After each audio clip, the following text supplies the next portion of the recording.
Wow, I happen to time that perfectly. It's completely accidental. Glorious.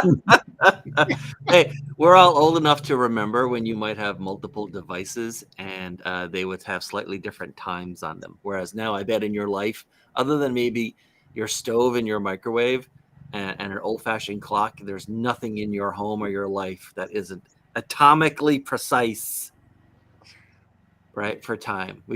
I wouldn't ever have to think about the fact that what it says on my watch and what it says on your phone are, off by even, more than a thousandth of a second. It's pretty great. Atomically precise, like my nuclear reactor. We're living in the future. All right, let me see if I can kick this sucker, and then you can tell me if it's, because I won't be able to see it, if it's displaying properly, right? Yeah. See, Okay, Looks so good. not next week, but the week after, we are doing the positioning workshop, which is typically a 1-to-1 session that takes like 75 minutes or more. And what it does is it's a variation of a workshop and writing process that I did literally hundreds of times last year for paying customers, for where I would walk people through. For the LinkedIn one, this was to write the about section of their LinkedIn page, just the about section of their LinkedIn page. It would take about an hour. And what would happen is they'd show up on a Zoom call and we would walk through a smaller version of the positioning workshop, just around a message, sort of a positioning message to put on their LinkedIn page. And that would normally take around 35, 40 minutes. And then for the remainder of the hour, I would, while they watched me, because we'd share a Google document, while they watched me, I would from scratch write their new about section. And then that was it. Like they copy pasted into LinkedIn and it was finished. And over time, it's expanded out to help entrepreneurs and people sort of wanting to reposition in their career and small businesses how to do their market positioning, which is just a larger version that you can use in a more omni-channel way. Like you'd use it in the intro for an elevator pitch. You'd use it for a 3330 package. In case you've never heard of a 3330 package, it's a 30-second statement, a 3-minute introduction, and the 30-second used to be called an elevator pitch. Terrible name, but Terrible name. 3-minute introduction of what you and your company do, and a 30-minute presentation. So it's for social media, it's for your own website, it's for your video content, right? It informs everything. It's the core building block of all the stuff that I do. For instance, the wider packages I do for businesses and for fractional CMOs, which is their sort of their one sheet, their website, their bio, their LinkedIn about section, all, and like many others. It's the cornerstone of all of them, because once you nail this, all of your messaging becomes way simpler. So since we're going to do that in a couple of weeks, I decided we might skip, because we have in the past talked about the LinkedIn one and sort of the core questions in that. So I thought we might show some of the questions and talk about them and sort of skip around, because there's 21 questions in that positioning webinar, positioning workshop. And so I thought we would skip around and show a handful of them and explain what we're aiming at and why. Sounds good. I like the preview of coming attractions. Yeah, kind of like that. Yeah. Now, I will say, and this is why I put it in parentheses here, there is a different kind of positioning, self-branding kind of exercise that you will see around. And that's sort of getting at how to figure out what your why is. Like, why are you actually in this business? Why are you a coach? Why are you a fractional CMO? Why are you, an accountant, whatever, right? And a lot of times you'll see around that, or templates. People like to write just templates to get their brand statement. I am a blah because I'm passionate about blah, blah, blah, right? And there's nothing wrong with any of those. Like we say before, right? Formulas are great. Formulaic is terrible. And so, I mean, I literally, one of the first things I used to tell people before people just stopped asking for it is in the LinkedIn sessions, in those workshops, is like, under no circumstances are we going to talk about your passions or your superpowers. Like, that is so self-centric. That's you trying to tell the world something that they're not yet interested in. So do you think of their passions and superpowers and everything else as their kryptonite in terms of promotion? It is the fastest way to turn off a stranger who you have not yet proven that you're worth the time investment or emotional investment to get to know. Mhm. There's nothing wrong with it, and you certainly kind of should know why you're doing something or why you're in this career or what your overall why is for serving this community that you serve. But it's just using passions or my why is or superpowers, variations of this we've seen before in like when we do marketing websites, we talk about the manifesto ones, right? Like we Right. believe that because of X, we do Y, right? And it's the very first thing they say, right? That's no different than a personal version of my passion is or I'm passionate about or whatever. Like Needle nobody goes there to, this is so weird. And it's also why the LinkedIn about section can be so hard for people to write well, and why so many people don't write anything, don't even have an about section of it, is that you're writing to a stranger about the stranger. You're trying to tell them their story with you in it. Mm-hmm. It's very hard to get out of your own head, though, and that's not just for the people who've like paid me to do this. I mean, it's true for me. It's true for literally everyone in the world. It is very hard to get outside your own head and look at yourself or your business objectively the way a stranger will. Right? You almost always need someone else to help you do that. But anyway, there are workshops around that and exercises around that and finding out your why and discovering your superpowers, whatever, and by all means, go for it. But that is not what we're going to be building here. We're going to be learning how to tell a prospect, a hiring manager, some CEO of a company you'd like to work with. We're going to figure out how to tell them their story with you in it. Now, of course, we don't know everybody's story in which we would insert ourselves. And that's not what we're going to try to do. That's impossible. There are an infinite number of stories. But all of everyone's personal or corporate stories have approximately 21 elements. And they're not all equally important. They don't all deserve the same amount of time. You don't need to address all of them. But based on why you're doing what you do and what you do, you will find the elements that make sense for you, for your story, to tell them their story with you in it. And so this will become clearer as we go forward. Okay. So with 21, is it like positioning blackjack? Yeah, basically you double down the whole works. Okay, Right? cool. Okay. Now, this is the easiest and hardest one. There are three that are super hard. I think this is the only one of the three we're actually going to get covered today. But it is very, very, very hard to get people to narrow down to just one type of person in an audience. It is. And not just because everyone, well, there are a few reasons for this. Everyone is afraid that if they don't throw all the spaghetti on the wall, nothing will stick. Mm-hmm.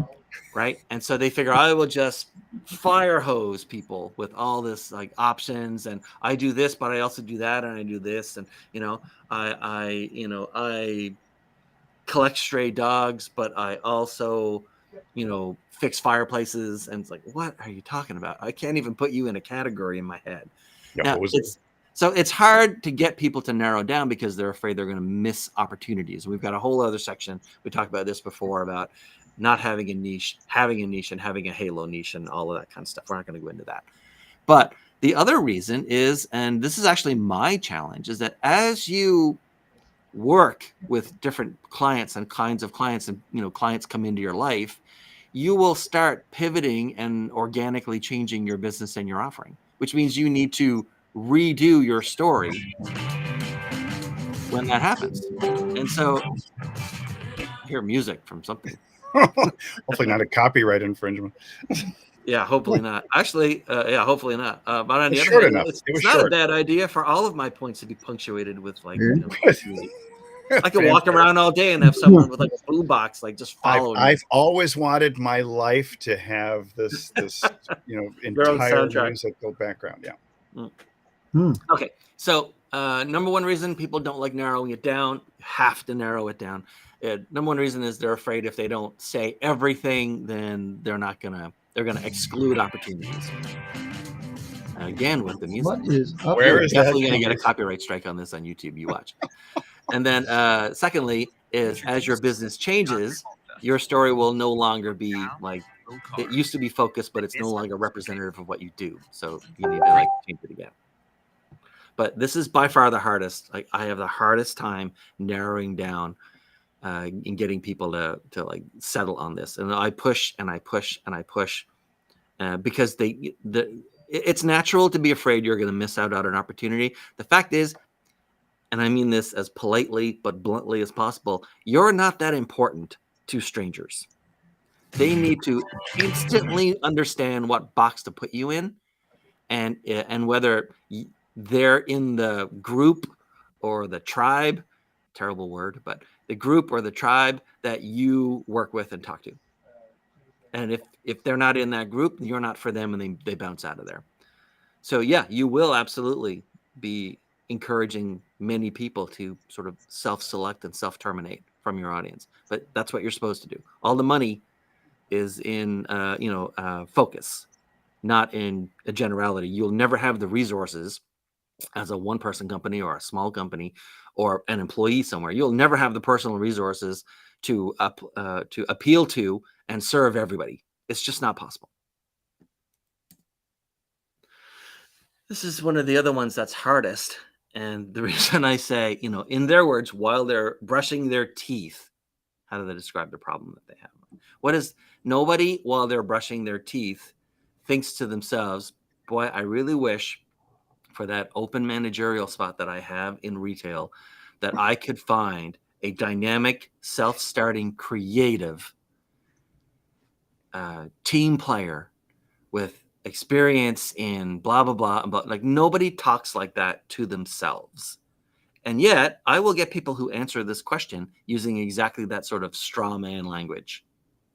Corporate-y, synergistic, jargony, straw man language. Anybody, you guys like understand what I mean by straw man? It's like it's set at up the end of the day, that, I do. Yeah, a straw man answer or a straw man question is set up so that it's clearly designed to be successfully taken care of by the person who asked the question in the first place.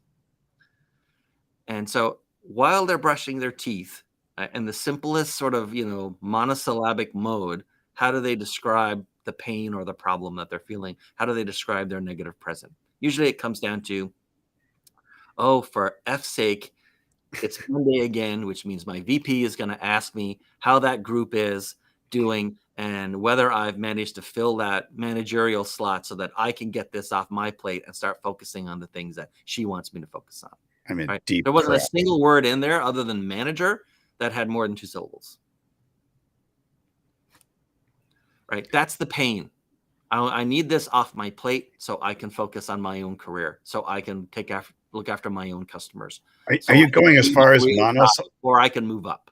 Are you going as far as monosyllabic? Like it just needs to be simple, plain language that you would say to yourself while you're otherwise physically occupied, like you're brushing your teeth. Yeah. Right. It's not something you'd write in a high school term paper. It's what you'd tell your best friend while you're both like walking to the car.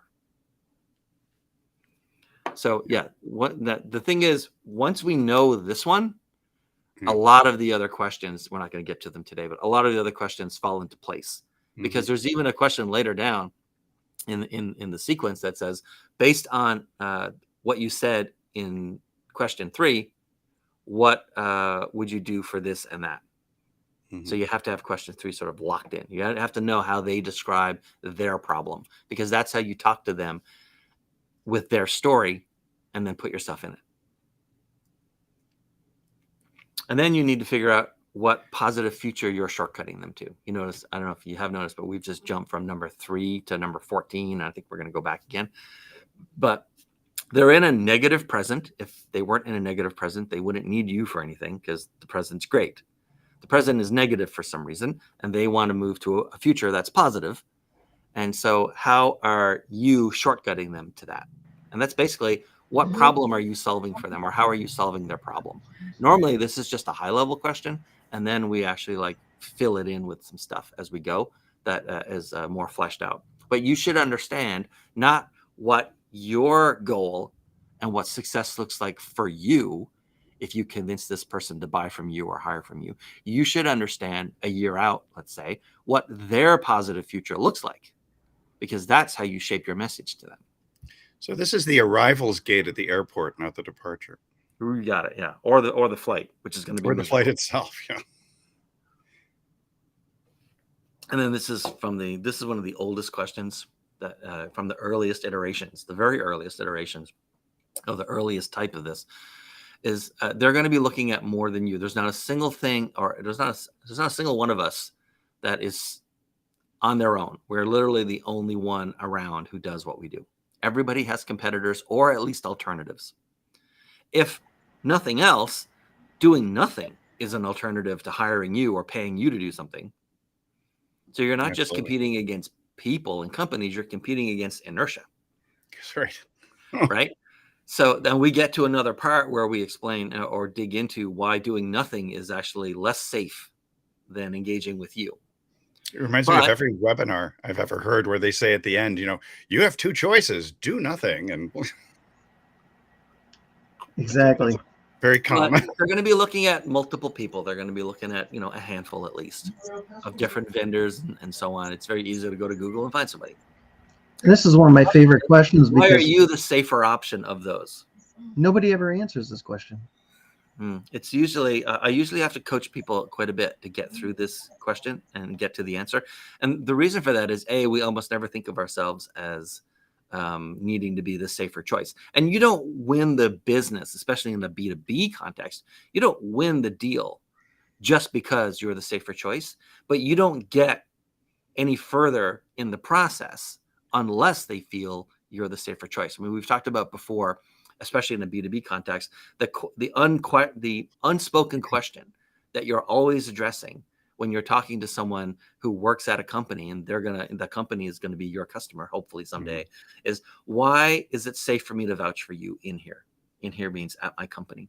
Because no matter how much money you might make their employer, or how much money you might save their employer, or how much better you might make their employer, if it meant that you blowing up or you even like getting in the door would be a reputation damage kind of loss to them, or they might end up getting fired because of it, then they don't care how much money you might make the company. You're not worth their job today.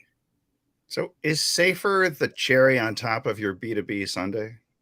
No, it's the very first thing. It's the first very layer. first obstacle. In fact, it's the bowl. Bowl. It's the bowl, right? It's the Okay. table under the bowl. Yeah. Okay. It's the The base chair of that your the pyramid. employee sits on. You need to, it's the first obstacle that has to be cleared before anyone else, before anyone will let you get closer to their company or closer to their wallet. And in a large enough company with a marketing department, it's actually marketing's job to clear this hurdle for sales so that sales doesn't have to spend time and effort like establishing that they're like worth talking to and a safe choice. Maybe So why not is the this perfect number option 6 for instead you of number 1? Why is it Oh, number no, 6 no, instead no. of number 1? Because if we don't know things like, what industry or job they're in, what their what problem we're trying to solve and so on, how do we know if we're the safe choice if we don't know what kind of problem we're solving? Okay. So yeah, no, they're not in order for a reason. Mm. And then the next one is, and this is back in the LinkedIn days when there were only 8 questions. This was question number 7. And I would tell people number 2 is the most important thing that you have to work on. And then number 7 is the most important thing for me. All of my value to this process comes from what was then number 7 and is now number 10. So we would talk about how are you different, unique, or even new. And new is very rare. I bet of the 240 something sessions or workshops like this that I've done, not even 5%, maybe not even 5 period of all of the clients that I had and took through this exercise and created their positioning statements were legitimately, genuinely new in some way that I could leverage. Like, it's extraordinarily rare. For every Uber, there are 5,000 companies that can say we're the Uber of something. We're the Uber of prison laundry delivery in the Boston metro area. Prison laundry delivery. I don't know. I'm just making it up. Right. So new, I try to steer people away from talking about new because in most cases they say something that's actually not new. And what we're trying to do here is this whole question is the origin of the horse lady story. Right. And the horse lady story, in case no one's ever seen it before, and I'll tell it as fast as I can. You're Was she new? you're looking for your very first, let's say, therapist, right? Yeah. It could be welder, it could be plumber, it could be lawyer, it doesn't matter. You're looking for your very first therapist, and you go to wherever you go, LinkedIn, Google, Facebook, wherever you would go to find, some people, and you end up with about 5. And the next day, your spouse, your mom, whoever, your best friend says, "Hey, so how's it going searching for a therapist?" And you say, "Oh yeah, so I looked at 5 that were like pretty interesting. 4 of them, and that's the key to the whole thing, right? Because 4 of them get amalgamated into one therapist. 4 of them, they look pretty good. You go to their office in a medical center or a strip mall or a skyscraper or whatever, and you sit down and they ask you questions and you talk. And then there was the horse lady. And the horse lady says, don't go to an office. Come out to this nearby farm. I'm going to put you on this sweet, old, super gentle horse. I'm going to get on one. And we're just going to go down a trail. I'll ask you questions and, you talk. It's literally the same thing being sold. It's the same service. It's generic therapy, right? But 4 of them get amalgamated into one person the next day, 24 hours later, which is all you can remember, and one of them stands out. And the horse lady doesn't get all of the business. She doesn't win all the patients, but she wins a disproportionate share because she's remembered in her own category on her own. And most likely, she even likes horses. It would be pretty unusual if she really hated horses or was afraid of them. But, that was kind of the angle that she took for her practice. So really, unique is useless. I used to try to get unique. A lot of people will come up with unique. I'm unique because, but I've yet to find anybody who can come up with a way that they're unique that a stranger or prospect would care about. Because literally anybody and any copywriter with any skill can show why you're unique, right? It's unique is just Legos. You can just attach them. Works in this city, went to this school, deals with this kind of customer, companies of this size, graduated from X, blah, blah, blah, has green eyes, whatever, right? You just stack it up and you'll be unique, but in a messy way that no one cares about. Different is everything. Different is where all the money is. Different is the equivalent of the second right answer, right? Different is something where competitors cannot or will not say the same thing that you're saying. And like I said, we're doing the exercises on the LinkedIn stuff for those paid sessions. Pretty much all my value was in figuring out different. Because if I have different, I have the very first line of the positioning story. And if I have that first line, I have everything. Everything else will flow after. Hmm. So don't think about how you're unique. It's basically useless. Don't aim for new unless you're really sure you can carry it off, because it's exceedingly rare. But an angle based on like how you do something or what you do, in a slightly different way than everyone else for a different result or a different experience, that just requires marketing imagination, which is, either the rarest thing you're going to come across or completely free. But the angle, different, that's everything. I like to ask this question because it helps me figure out what the client's business's focus is. And it usually comes down to 2 options, right? Like if you got to choose, what would you focus on for them first? Like if they hired you, if they gave you the job, if they brought you in as a contractor, if they hired your company, whatever, right? What would you do first? And usually it's either we have something very small and we sell that first, and it sort of sets the stage. And that's actually what I do. We sell this whole thing for like $500 for the positioning thing. And because of that, every other package and service we have becomes faster and easier to deploy and cheaper because this part's done first. So it's not just the cheapest part of the whole thing. It's actually the foundation, the cornerstone of the whole thing. Or sometimes they'll answer by tackling the biggest, hardest, hairiest problem first. There's no wrong answer to this, but it does help inform what story we're going to tell. Because there are people who like to jump in and slay the dragon. And then there are people who like to set up the traps and knock down the easy stuff so that by the time they get to the dragon, it's almost, it's a matter of course that they're going to be able to kill the dragon because all of the other steps have been done first.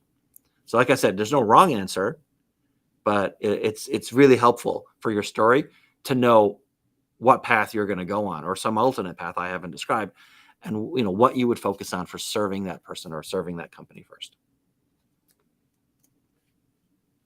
And then this is a question that I'm surprised almost no one has an answer to until I ask it, and then we have to think about it. My guess is, in the horse lady story, she either owns that horse farm or she has an arrangement for that farm, right? And there's some reason why it's easy or cheap for her to do that, and not easy or cheap for someone to start it up from scratch. But almost all of our competitors have something that we could do cheaper or faster or easier. And if those elements exist, then strategy-wise, it's great to call that out, and sort of basically you're putting your competitors in a marketing position where they either have to answer, or in a sales position, why they have to answer why they cost more to do X or Y, or they're slower to do something than you are, or they have to sort of change their business to adapt to you. But you should absolutely know what's like. Here's an example from me, okay? And if you guys have examples I'm going to ask you in a second, how you approach this. So there are, to my knowledge, a vanishingly small number of copywriters who can and will work live with a customer and do the writing in real time while the customer watches them. And just the customer is almost there as a resource. So I can ask questions and eliminate all the other stuff. It comes to when I used to work for the phone company in Canada, way back when I lived in Canada. They brought in a speaker one time, and it was the first guy who had ever done ice climbing. So normally, until you got to the very top of something like Everest, or you would not deliberately encounter snow or ice. Once you get high enough on a mountain, you will. It's inevitable. But he was someone who would, like, the entire thing would be ice, like a frozen waterfall or something like that, right? He was the very first person to sort of figure out how to do that, what kind of equipment would needed, what kind of equipment needed to make, and all that kind of stuff. And it took him a day to go all the way up to the very first one he successfully did. A day to go up and then come down. Right? So and I don't mean like, a few hours. I mean like a work day. It took 24 hours. It was enormously high. But then a few months later, someone did it in just a few hours, like phenomenally faster than he did. And at first he said, like, I legitimately thought this guy was lying and that he was some sort of, charlatan or fraud. But, I talked to him. I realized, we were very, very similar. And what had happened was, once he, thought about doing it and saw that it could be done because I had done it, he realized, well, like, what is the faster way to do it? And then what this guy did is, the first guy approached it as if it was going to be a one-day project. He had a whole bunch of gear. It was very heavy. He had a tent. He had sleeping bags. He had all kinds of stuff. The second guy said, if I don't carry any of that stuff and I focus only on getting up, and then basically with a rope well enough secured, coming all the way down as fast as possible, I can do this whole thing in a few hours. And he did. He just thought about it differently. So there's something that you can figure out, or some advantage you already have, where something is easier or cheaper, or even just possible for you that isn't possible or easier or cheaper for competitors. That is a great aspect of your positioning story, of how you're telling someone their story, but now with you in it, because you're making something different. You're making part of their story and experience different. What about you guys? Any experience with this? Yeah, we got a couple different pieces of experience with this, and I think they're both kind of pseudo-related. So it's easy for us to do social media and to help people with their short videos and syndicate them, because we've got the technology to do that. And sometimes you own the tools and means of production. You just own the tools. And it's not worth either buying or learning it. And know how to use them. Yeah, because it's not their business to learn how to use it. Yeah. Yeah, so those are the two big areas for us. Yeah, I mean, I have a speed advantage because I can and will, and that's what, I mean, we show it every website Wednesday, right? From scratch with no warning. I can rewrite a lot of that stuff live in front of an audience. I just happen to have that skill / talent / curse. And so it is what it is. It is what it is. It's a blessing and a curse. Related to the last one is something a little bit different. If you're sort of new to a market or you're moving into an established market, right? Whether that's, whatever, coaching or widgets or, anything, there are going to be certain things and traditions and sort of inertias that your competition have. If they've been around a long time, they've got customers who are on legacy systems.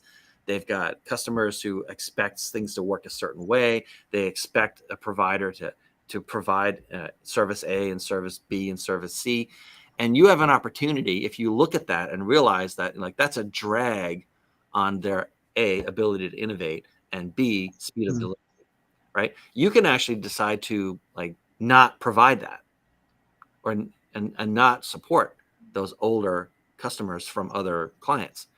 And just say if you want to do this, the 1.1 or the 2.0 version, and get similar or better results, then come with me on my boat and we'll go together. So it's helpful to realize sort of not just what kind of customers or technology or financial instruments or whatever else your competitors have to sort of maintain and pay for that you don't, but also whether or not, and we've talked about this before, if you look at almost any industry or any business, it's built on a certain number of assumptions, and one or more of those assumptions is no longer true or important anymore. But we almost never revisit the assumptions that we built something on. We're only interested in sort of growing or building or expanding the structure we built on top of the assumptions. But if it turns out people just kind of don't, here's a great example for that, right? In life insurance, basically used to be what's called whole life insurance. And it was sort of a savings vehicle and kind of an investment vehicle and would also pay as traditional life insurance, right? And at some point, someone looked at that and said, you know what? I think there's an opportunity here. If people don't care about the savings aspect and building up savings, and they don't care about being able to cash out, and they don't care about leaving a legacy, or they just want to buy the insurance part, we'll call that term insurance, and we can knock off a whole bunch of the price. And we can even ultimately, they didn't think about this when they first invented term insurance, but we can ultimately just sell it on a website. It doesn't even require salespeople. So they looked at it, realized that some of the assumptions were not valid anymore, and started something new that had a part of it and left all the rest, in the dust. So if there's something that everyone else or your competitors feel that they have to do, or they've got a lot of legacy customers, you can actually just leapfrog them with new pricing and a new service and just move ahead of them. I think we're getting close to the end here. Well, this is 19, so we must be close to the end. And then the other aspect about this is there anything you have that your prospects would be interested in hearing about or buying that cost you little or nothing? It's slightly different from what do you have that they don't have, or what can you do that's cheap that they can't do unless they spend a lot of money. But in a lot of cases, right, you're willing to offer a guarantee. You're willing to offer flexibility. You're willing to be ultra fast, either because you've stripped down the service or product to something that's just the core, like term life insurance would be, right? Or do you have partnerships? A lot of fractional CMOs that I work with, they don't, they're an individual contributor, right? They're a person. And one of the things that some of the more successful ones will do is they'll actually bring along a whole bunch of partnerships with ad agencies and copywriters and graphics people and social media, folks. And they have all those relationships and partnerships in place. So when a customer wants, A and C and F, they say, yeah, we have everything from A to Z, and we can take those 3 things that you need, and we'll plug you right into those people. Right? It's basically an asset. Those sets of relationships are an asset that they built up that they get to leverage over and over. What about you guys? Do you have anything like that? Yeah, there's always different things that we can add, audits to different things, or again, other things that involve technology that we can do faster than others. That's it for me for this one. So you can say we jumped around there, right? And there are ultimately 21 questions. But the idea is the hiring manager, the potential customer, they all have the same core sets of fears and needs and desire for novelty and something that's worth their attention. And we've said this many times, right? Strangers have a bottle cap or thimbles full of attention for you talking about yourself and an ocean's worth of attention for you talking about them. Why would you fight that? So what the workshop does is it goes through all of these sort of questions and aspects of their story and then figure out how you're going to tell their story, but with you in it, sort of flavored with you. And that's what the workshop does. The workshop, by the way, there's a free version of it, a full 90-minute version of it with a workbook, so that with all these questions, so you can write in your own answers. It's going to happen starting at noon Eastern on Thursday, September, is it 8th? Whatever Thursday is. September 8th. Yeah. So we'll be going through all these questions with more stories and more time, right? Where, we try to do this within half an hour, give or take. But we'll go through with more time. I'm sure people will post questions. And while it's not the one-to-one service, it will provide lots of time and lots of examples and stories so that as we walk through it, you'll be able to build your own story. And that's it for us for today and the week, John. I think we lost Dr. The week? That's right. Copyright striking us. I don't know. It might have been me. I'm not sure what happened. I'm not sure what happened either. It was weird. So that's it. We're back on Tuesday for another Social Tuesday, and then another Wednesday, and then I don't know what we're doing next Thursday. Yeah, I don't know. Yeah. All right. So that's it.